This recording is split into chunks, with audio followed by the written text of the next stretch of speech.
मुद्दा हाच आहे की दादासाहेब गणपतीला यावर्षी घरी नसणार आहेत.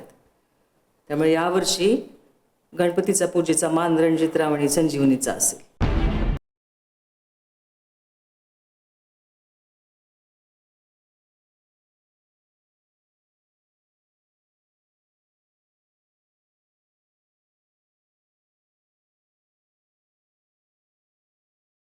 अच्छा, म्हणजे आमचं डिमोशन झालंय हे सांगायला बोलवलंय का आम्हाला इथं? चांगले. म्हणजे हे असताना जो काही थोडाफार मान मिळायचा तो पण यावर्षी मिळणार नाही.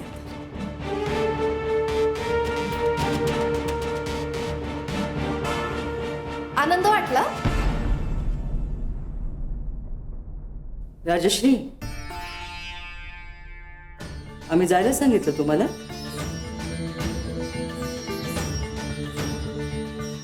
तुम्हाला आनंद झाला हे बघून आम्हाला पण आनंद झाला बरं का.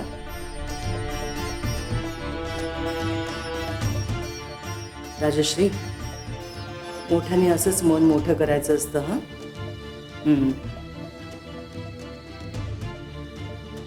आता एक काम करा, आम्ही तुम्हाला खानदानी दागिना दिलेला आहे, तो जरा संजीवनीला आणून द्या. काय?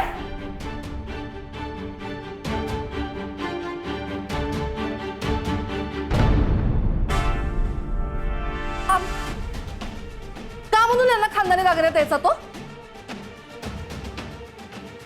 आई साहेब, आमचा हक्क आहे तो,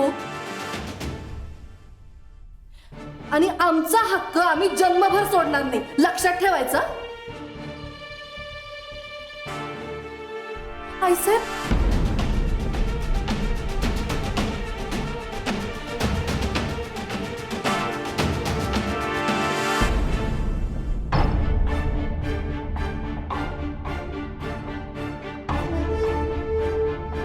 तुमचा हक्क, तुमचा दागिना.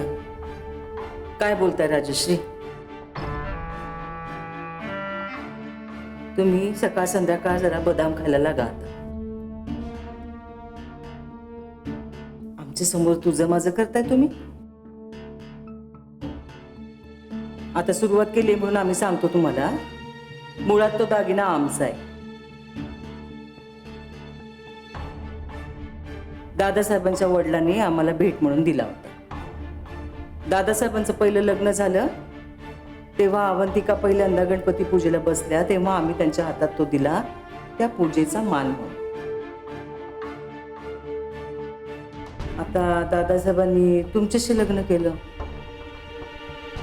तर कैलासवासी अवंतिकेचा मान तुमच्याकडे आला, तो दागिना आम्ही तुम्हाला दिला.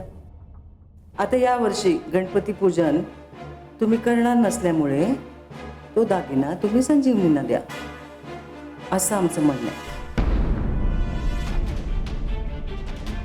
हक्काच्या पोकळ गप्पा आमच्या समोर मारायच्या नाहीत तुम्ही, हे तुमच्या लक्षात राहणं मस्त आहे.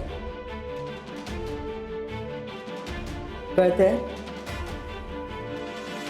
जा, तो दागिना संजीवनीला आणून द्या.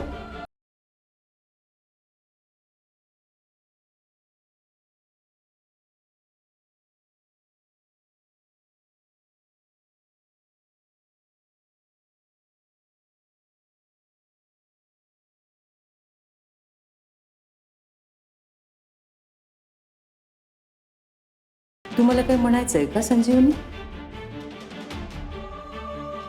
या आता तुम्ही.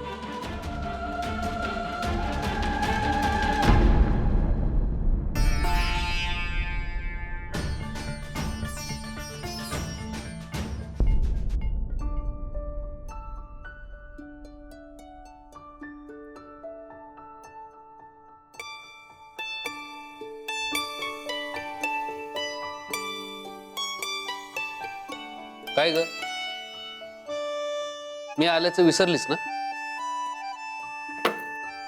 नाही. कुठं होतीस? अहो, सासूबाईंनी बोलवलं होतं मला आणि वहिनी साहेबांना, मग त्यांच्याच खोलीत होते. आई साहेबांनी? का? ते गणपती आलेत ना, आणि दादासाहेब भाऊजी पण नाही आहेत. मग सासूबाई म्हणत होत्या की यावेळेसची गणपतीची पूजा आपण दोघांनी करायची. अच्छा.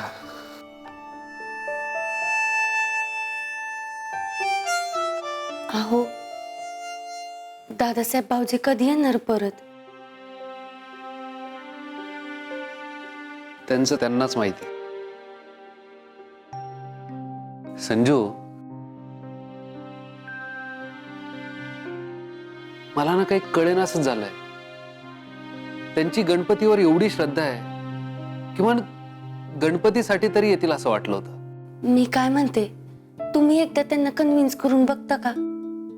माझ्याने नाही होणार कन्व्हिन्स.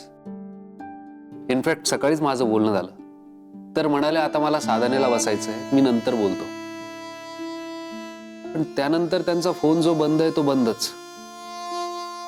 समजू, त्यांच्या मनात काय चाललंय काहीच कळायचा मार्ग नाही ग. बरोबर आहे. दादासाहेब की नाही लवकर यायलाच पाहिजेत परत. आणि मी तुम्हाला एक गोष्ट सांगू का, नवरा जर असा तरेवाईक वागणारा असला की नाही, की सगळ्यात जास्त त्रास बायकोलाच होतोय. लय त्रास होत असणार वहिनी साहेबांना. साहजिक आहे. आणि मी तुम्हाला सांगते, म्हणूनच चिडचिड होत असणार त्यांची. ते मात्र नवीन नाही त्यांचं. का परत चिडल्या का त्या? नाही म्हणजे हा खरं तर चिडल्या. झालं असं की तुमच्या वडिलांनी नाही का हो सासूबाईंसाठी दागिना केलता, आणि मग सासूबाईंनी तो दागिना वहिनी साहेबांना दिलता गणपतीच्या पूजेचा मान म्हणून. आता या वर्षी काय ते गणपतीची पूजा करणार नाहीयेत, कारण दादासाहेब भाऊजीच नाही की नाही. म्हणून मग सासूबाई त्यांना म्हणल्या की तो दागिना मला दे. मग काय त्याच्यावरनं झालं त्यांचं जरा घणानघाण. मी काय म्हणते, तुम्ही एकदा सासूबाईंशी जाऊन बोलता का प्लीज? त्यांना म्हणावं की आम्ही पूजेला बसतो की, पण ते खानदानी दागिना देणं घेणं नको. संजू, तू उगाच इमोशनल होतीयस. मला नाही वाटत यात आई साहेबांचं काही चुकलंय. सिंपल आहे, जी व्यक्ती पूजेला बसणार आहे ती व्यक्ती दागिना घालणार. इतका फेअर आणि प्रॅक्टिकल अप्रोच आहे साहेबांचा. यात राजश्री वहिनींचं मन दुखवण्याचं काहीच कारण नाहीये. आणि इथे राजश्री वहिनींचं मन राखायचं की आई साहेबांचं मन राखायचं, तर निश्चितपणे माझा प्रेफरन्स आई साहेबांनाच. आणि संजू, तुला जर तो दागिना वहिनी साहेबांकडे मागावा लागला तर गिल्टी वाटण्याचं काही कारण नाही.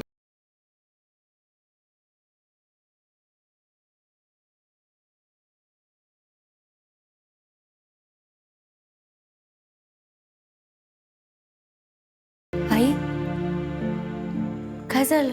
असं घरातल्या घरात फोन करून बोलवलेस होय? अगं नाही, ते संजय, तुझ्या डॅडींना काय झालंय ग? असं हापकी बसल्यावानी तोंड दिसत होतं त्यांचं. दुपारपासून जी झोपल्यात ते अजून बी झोपल्यातच बघ. मी एकदा जाऊन त्यांना हलवलं बी पण नाही. अगं दृष्टावलेल्या लेकरावानी नुसतं मुरकुंडी मारून झोपल्यात बघ. संजय काय झालं असेल ग? अगं तू कशाला एवढी काळजी करते? हा, आल्यापासून वदवद चालू आहे त्यांची नुसती. बुक्का पडला असेल कामाने. करू दे की आराम त्यांना. आराम करतील जरा तर बरं वाटेल. असं म्हणतीस? संजय, त्या सईच्या प्रकरणाचं काय झालं ग? म्हणजे निस्तारलं का? तुम्ही तर बापलेक स्वतःहून काय बी सांगत नाही मला, आणि मग विचार करून माझा जीव इथं निस्ता अर्धा अर्धा होतो. आई मी हाय ना, तू काही बी काळजी करू नकोस बघ. मी डॅडींना सबूत दिलाय की मी हे सगळं प्रकरण संपवीन म्हणून. तू नको काळजी करूस. मी त्या माणसाशी पण बोललीये आणि त्यांना सांगितलंय की एवढे सणाचे दिवस जाऊ द्या, गणपतीचे एवढे 1.5 दिवस सरले की नाही की सगळं व्यवस्थित करते की नाही बघच. एकदम फुल अँड फायनल कंडकाच पडला पाहिजे.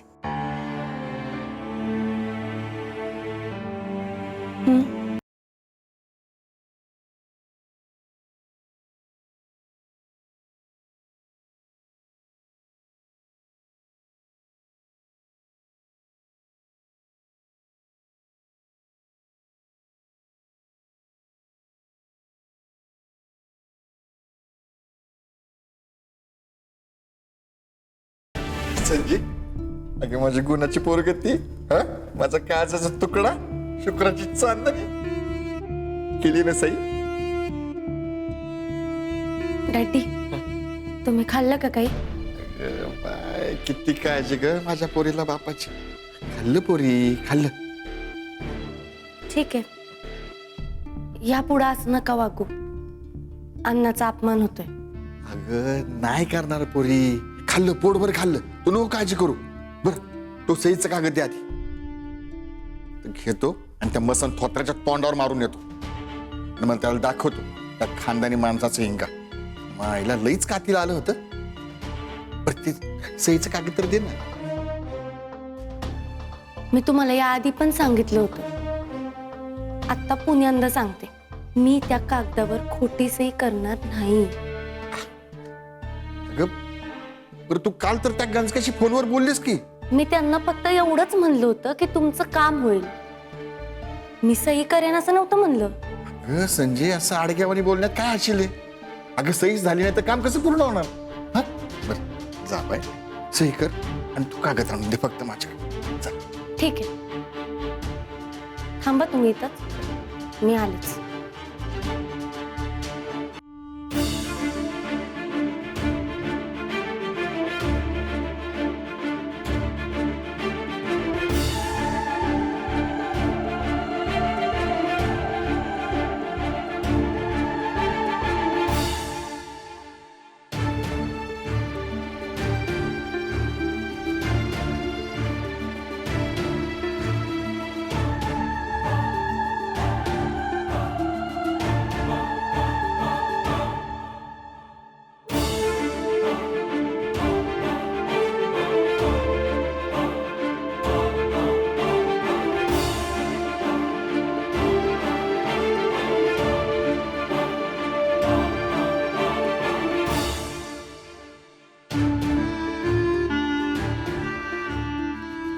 डॅडी, हा तुमचा फॉर्म. केली का सही? दे.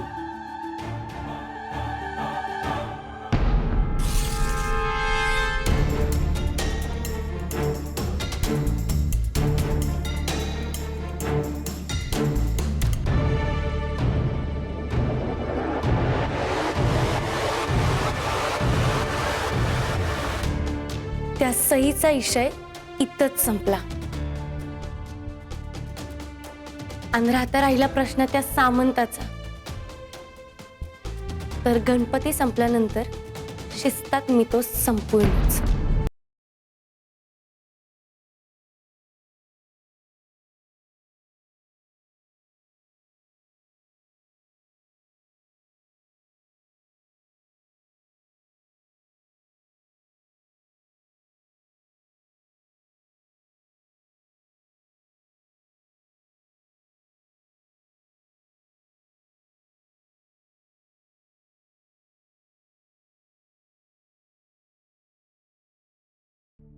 अहो कुठं गेलते तुम्ही? मी किती शोधत होती तुम्हाला. डोळे फुटले काय तुझे? हा एवढा उभा माणूस दिसत नाही होय तुला? चुकलंच जरा माझं. पण मी काय म्हणत होती, सणासुदीच्या आधी आपण आपल्या घरला जाऊया का? म्हणजे आजच जाऊया. सणासुदीला तेलवात लावायला आपण आपल्या घरला नकोय. लेकीच्या घरला असं गणपतीच्या वेळेस पाहुणं रावळं येणार. खरं तर आपण बी असंच पाहुण्यासारखं यायला पाहिजे होतं. आपण तर घरगुशासारखं इतर. कल्याणे काय लावली का टोरटर तुझी? कापायचं आल्यापासून एकच टीप लावली. परत जर तोंडातनं जायचा इशे काढला ना तर बघ. मायला सामंतनी आमचे कपडे फेडून भर रस्त्यात सोडला. तुझ्या नवऱ्याच्या, तुझ्या कुकुवाच्या इज्जतीला सर्याम बत्ती लावली त्यांनी. त्याचं काय नाही तुला? आणि ती पोरगी एवढं बापाच्या जीवावर आलं तरी त्या पोरीला काय का? निव्वळ किराणिष्टिक पोरगी आहे ती. कशाला जन्माला घातलं? त्यापेक्षा वरवंटाच घालायचं होतं ना. निदान वाटण्याचं तरी कामाला आला असता. ही तर बापाच्या जीवावरतीच वरवंटा फिरवायला निघाली. काही कसं बोलता हो तुम्ही? म्हणजे करायचं तुम्ही निस्तरायचं त्या पोरीनी वे? अहो ती एवढी झट्टी तुमच्यासाठी दिसत नाही वे तुम्हाला? हे बघा, ती म्हणली नव का ती समजा नीट करीन म्हणून. काय रात्र नीट करणारी ती? हं? हे बघ फॉर्म फाडलाय त्या हलकटवाण्याच्या पोरीनं. कल्याणी, म्हणणं वेगळं आणि वागणं वेगळं. पंजाबराव, तुम्हाला स्वतःलाच मान वाचवावी लागणार याच्यातून. खरंच जगात कुणीच कुणाचं नसतं.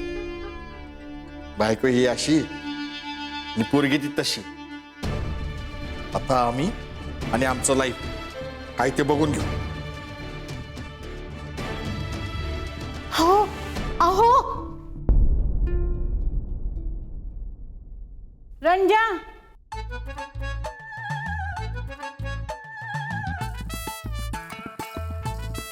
दुनिया कितनी भी बदले, दुनिया बदलो पर तुम मत बदलो, असं बोलली होती बेबी मावशी. फारच बदललाय रे तू. बापरे, असं कधी झालं? हे जे आगाऊपणाने उत्तर देतोयस ना ते पूर्वी देत नव्हतास. आगाऊपणा काही काय? काही काय नाही, असंच आहे. आजकाल बेबी मावशीच्या वाट्याला येतोस का तू? हा, पोलीस स्टेशन ते बायको, बायको ते पोलीस स्टेशन. वाया बेबी मावशी नाहीच येत, वाया गेलाय अगदी. कभी खुद की गिरेबान में भी झाक के देखो बेबी मावशी. तू तरी कुठे येतेस माझ्या वाट्याला? तुझं आणि संजूचं काहीतरी कुचू कुचू चाललेलं असतं. पार्टी तू बदललीस बेबी मावशी. मी काही पार्टी बदललेली नाहीये. आणि ती लेक आहे ना जास्त गुणाची आहे, तिला मी माझ्या पार्टीत घेतलंय. हा, थोडक्यात काय, आम्ही दोघं राजा राणी तुझ्याच पार्टीतले आहेत. पण तुला आमच्या पार्टीतली आतली खबर कुठे कळते? हा, म्हणजे पार्टीतला सगळ्यात ढ कार्यकर्ता मी आहे.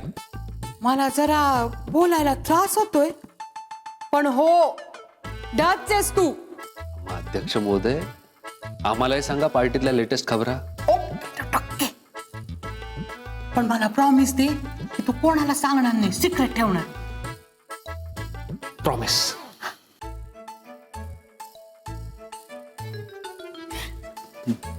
मला एक सांग, तू संजूला गणपतीसाठी कोणतं गिफ्ट घेतलंय रे? गणपतीत कसलं आलंय गिफ्ट? का नाही, तू मेरा नाम ना ऐसे मिट्टी में मिलाय का रंजा? अरे खरंच, का नाही द्यायचं? रंजा, प्रत्येक सणाला गिफ्ट दिलं पाहिजे बायकोला. हा, म्हणजे बघ, पाडवा असू दे, दिवाळी असू दे, त्याच्यात बैलपोळा असू दे, नागपंचमी असू दे, रक्षाबंधन असू दे, सगळ्याला घ्यायचं. रक्षाबंधन काय झालं मग? तो पण सण आहे ना. तू काय तिच्याकडनं राखी बांधून घेणार आहेस का? नाही, पण नवरा म्हणून तू तिला गिफ्ट देऊ शकतो. हा, कळलं. गिफ्ट घ्यायला काय प्रॉब्लेम नाहीये, पण गिफ्ट काय घ्यायचं हा प्रॉब्लेम आहे. म्हणजे काय गाव कळत नाही ग, कन्फ्युजन होतं बेबी मावशी. कन्फ्युजन कसलं आलं रे? कन्फ्युजन तुम्ही हल्लीची पोरं फार लवकर कन्फ्युज होता. हा, अगं, कसला तू एसीपी कन्फ्युज व्हायला? रंजा, 3 पॉइंटर लक्षात ठेवायचे गिफ्ट घेण्याचे बघ. बर. कळलं? एक म्हणजे व्हॅलेंटाईन डे किंवा किस डे. त्याला एक गुलाब आणि चॉकलेट द्यायचं बघ. कळलं का? बर. बायकोचा वाढदिवस आणि तुमच्या लग्नाची अॅनिव्हर्सरी याला साडी घ्यायचीच. बर. आणि सणाला दागिना घ्यायचा म्हणजे घ्यायचा. या अशा 3 पॉइंट मध्ये विषय संपला म्हणजे संपला. कळलं का? वा वा वा बेबी मावशी, वा. म्हणजे अर्जुनाला गीता ऐकल्यानंतर जसं वाटलं असेल त्याचा पुरेपूर अंदाज आलाय मला. अवघी चिंता वारिली. आता आयुष्यभर तुझं 3 गिफ्ट थेरीचा गुरुमंत्र लक्षात ठेवेन. तथाच तू बाळा, तथाच तू. बेबी मावशीचा ग्रेटनेस कोणाला कळो ना कळो, तुला कळलं ना, हे एकदम बेस्ट झालं बघ. या गुरुमातेनं दिलेला कान मंत्र आहे ना, इसरायचा नाही. हा, सत्संग संपला. जय हिंद, जय महाराष्ट्र आणि जय बेबी मावशी. चल यू.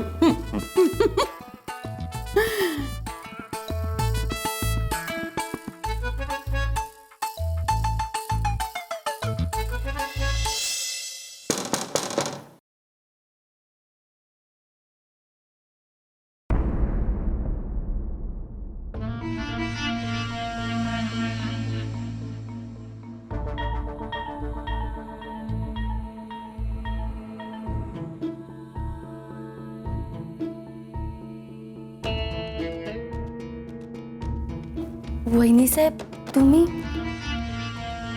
या की.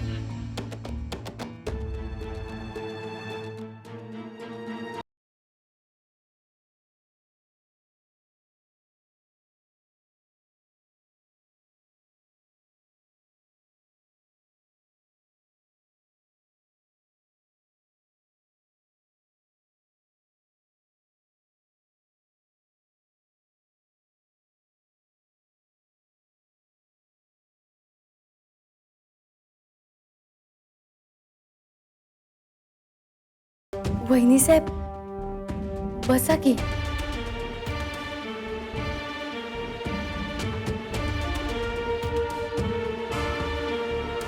काना मागून आलीस. संकेश्वरच्या मिरचीपेक्षाही तिखट झालीस.